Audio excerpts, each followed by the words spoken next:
नमस्ते भारत। मैं मोहन कुमावत आप सभी दर्शकों का मेरे YouTube channel the silent teacher पर स्वागत करता हूं। फ्रेंड्स, आज हम बात करेंगे जैन धर्म के बारे में। आपको पता है जैन धर्म का संस्थापक कौन है, जैन धर्म के वास्तविक संस्थापक कौन है, इसके पंच महाव्रत क्या है, पंच अणुव्रत क्या है, संगीतें क्या है, साहित्य क्या है, इन सभी बिंदुओं के बारे में आज बात करेंगे। और हम ऐसे ही बातचीत करेंगे कुछ महत्वपूर्ण फैक्ट्स के बारे में जो जैन धर्म में निहित है। तो स्टार्ट करते हैं आज का टॉपिक। सबसे पहले देखते हैं जैन धर्म संस्थापक इसका है, वो है आदिनाथ, या जिसे हम बोल सकते हैं ऋषभदेव, जो जैनियों के प्रथम तीर्थंकर हुए थे। वास्तविक संस्थापक की अगर बातचीत करें तो वो महावीर स्वामी को माना गया है, क्योंकि उन्होंने इसका प्रचार प्रसार किया, चाहे वो नॉर्थ साइड हो चाहे वो साउथ साइड हो, हर तरफ।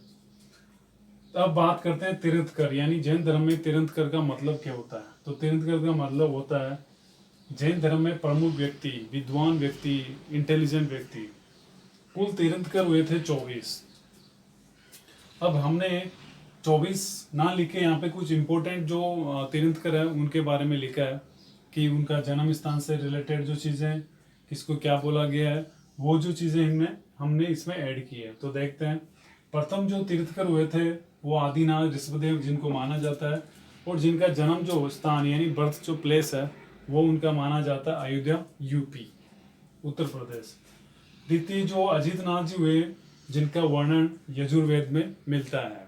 अगर हम पूर्व वैदिक काल के बाद में अगर पढ़ते हैं उत्तर वैदिक काल, तो उत्तर वैदिक काल में ये यजुर्वेद, अथर्ववेद, सामवेद, ये तीनों का जो वेद है इनका निर्माण हुआ, तो उसमें हम इनका उल्लेख मानते हैं, उल्लेख देखते हैं। 22वें जो हुए हैं वो अरिष्ट नेमिनाथ। ये अरिष्ट नेमिनाथ जी जो तीर्थंकर हुए हैं, ये वासुदेव श्री कृष्ण के समकालीन आए, यानी कृष्ण जी जब थे उस समय उनके ये सखा थे, या उनके साथ में थे मान सकते हो, या उनके समकालीन थे, उनके काल में थे ये। 23वें वो है पार्श्वनाथ, जिसे काशी नरेश अश्वसेन के पुत्र है। ये काशी नरेश जो यूपी, उनके अश्वसेन के पुत्र है। इनके जो अनुयायी होते हैं उनको निग्रंथ कहा जाता है, निर्ग्रंथ उनको कहा जाता है। अब अंतिम जो तीर्थंकर हुए हैं जैन धर्म में वो है महावीर स्वामी। तो हमारे लिए सबसे इम्पोर्टेंट यही है, जो टॉपिक है वो है महावीर स्वामी। आप इस चीज को पहले भी पढ़ चुके होंगे, डिस्कस कर चुके होंगे, तो आज हम और पढ़ते हैं। महावीर स्वामी, इनका जो जन्म माना जाता है वो दो तरीके से माना जाता है। विद्वानों के दो मत है। तो पहला इसमें ट्रेडिशनल जो बर्थ ऑफ डेट है, दूसरे हिस्टोरिकल बर्थ ऑफ डेट। तो ट्रेडिशन में इसको यानी 599 बीसी पूर्व इसको माना गया है, बीसी में, और हिस्टोरिकल में इसको 540 बीसी माना गया है, यानी बिफोर क्राइस्ट एरा। इनका जो जन्म स्थल है वो कुंडग्राम वैशाली, जिसे बिहार में, आज वो बिहार में है, वो वहाँ माना जाता है। इनके पिताजी का ना, जो पिताजी है वो सिद्धार्थ थे, ध्यान रखिएगा। हम जब बौद्ध धर्म पढ़ते हैं तो बौद्ध धर्म में सिद्धार्थ जो आता है, गौतम बुद्ध, उनका भी जो बचपन का नाम है, ध्यान रखिएगा, लेकिन यहाँ पे इनका पिता का नाम है सिद्धार्थ। ये वजी संघ के ज्ञात्रक थे और क्षत्रिय कुल प्रधान थे ये, यानी क्षत्रिय में कुल प्रधान में थे। माता इनकी त्रिशला थी, ये इंपॉर्टेंट है, बहुत बार पूछा जाता है। लिच्छवी नरेश चैटे की ये बहन थी ये। जब त्रिशला की बातचीत करें तो त्रिशला कौन थी, तो ये सिद्धार्थ की माँ थी, लिच्छवी नरेश चैटे की बहन थी ये। इनके बचपन का नाम था वर्धमान, ये ध्यान रखना आपको। पत्नी इनकी यशोदा थी। पुत्री इनकी जो प्रियदर्शनी थी, ध्यान रखिएगा, जो महावीर स्वामी उनकी पुत्री का नाम प्रियदर्शनी था, और जिसे अणुजा भी कहा जाता है। गृह त्याग इन्होंने 30 वर्ष की उम्र में कर दिया था। अब इनके जो शिष्य होते वो थे मखली गोसाल। मखली गोसाल ये आजीवक संप्रदाय से थे। ज्ञान प्राप्ति इनको 12 वर्ष बाद हुई थी, यानी 30 साल की उम्र में इन्होंने घर छोड़ दिया था।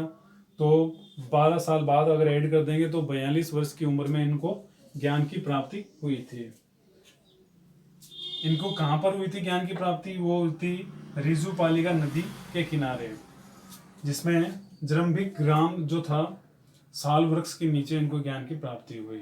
जीवन का इनका अंत था वो 468 ईसा पूर्व पागपुरी यानी बिहार में हो गया था। अब बात करते हैं इनके सबसे इंपॉर्टेंट जो है पंच महाव्रत, जिनमें जो पहला आता है वो आता है अहिंसा, यानी हिंसा न करना, अहिंसा। दूसरा था सत्य यानी सत्य की राह पर चलना। तीसरा था अस्तेय जिसे बोला था चोरी नहीं करना।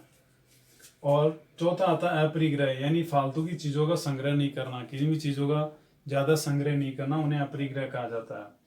ये ध्यान रखना आपको। ब्रह्मचर्य ये महावीर स्वामी द्वारा जोड़ा गया। पहले चार पंच महाव्रत माने जाते थे, लेकिन महावीर स्वामी जी ने एक और जोड़ दिया ब्रह्मचर्य, जिसे महावीर स्वामी द्वारा जोड़ा गया, इसलिए उनको वास्तविक संस्थापक कहा गया है। ज्ञान देखते हैं इसमें, तो ज्ञान किस तरीके से प्राप्त होता है। मति इंद्रियों के द्वारा यानी बुद्धि से हम प्राप्त करते हैं। श्रुति यानी सुनकर, लिसनिंग। अवधि यानी दिव्य ज्ञान यानी दूरदृष्टि वाला नॉलेज। और मन पर्याय केवल्य पूर्ण ज्ञान या पूर्व ज्ञान भी जिसे आप बोल सकते हैं। अब देखते हैं जैन संगीतियां, जिसमें दो है। पाटलिपुत्र यानी 300 BC में ये हुई स्थूलभद्र बिहार में, और दूसरी इसमें थी वो थी वल्लभी यानी 512 AD में देवार्धी क्षमा स्मरण में। और गुजरात में ये वहां पर ये बौद्ध संगीति है, सॉरी जैन संगीति है। एंड इसमें आप देखते हैं साइंस साहित्य के बारे में, जिसमें कल्पसूत्र है, भद्रबाहु कल्पसूत्र है जो भद्रबाहु के द्वारा, और इनकी जो भाषाएं थी वो संस्कृत थी, परिशिष्ट थी, परवन पर जो परिशिष्ट जो परवन थी वो हेमचंद्र सूरी द्वारा लिखी गई।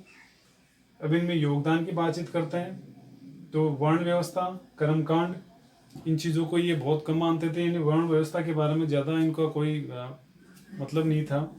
कर्मकांड को ये मानते थे, यानी अथर्ववेद के बारे में ये मानते थे। भाषा, प्राकृत, आदि मागधी, संस्कृत, अभ्रंश, व्याकरण, कन्नड़, कर्नाटका जाने का, यानी कन्नड़ भाषा, ये कर्नाटका में गए इनके अनुयायी वगैरह, तब जाके उन्होंने इसका प्रचार प्रसार किया। तो इस प्रकार ये भाषाएं भी वहाँ पे जैन धर्म में प्रचलित थी। तो दोस्तों आज का वीडियो जिसमें हमने बातचीत की जैन धर्म के बारे में, उम्मीद करता हूँ आपको पसंद आया होगा। अगले वीडियो में बात करेंगे बौद्ध धर्म के बारे में। तो इसमें से बहुत सारे कुछ इंपॉर्टेंट क्वेश्चन है वो एग्जाम में पूछे जा सकते हैं, so you can watch the video again if you want to get your knowledge complete. So I will meet you in the next video. Till then, you take care, keep learning, and bye.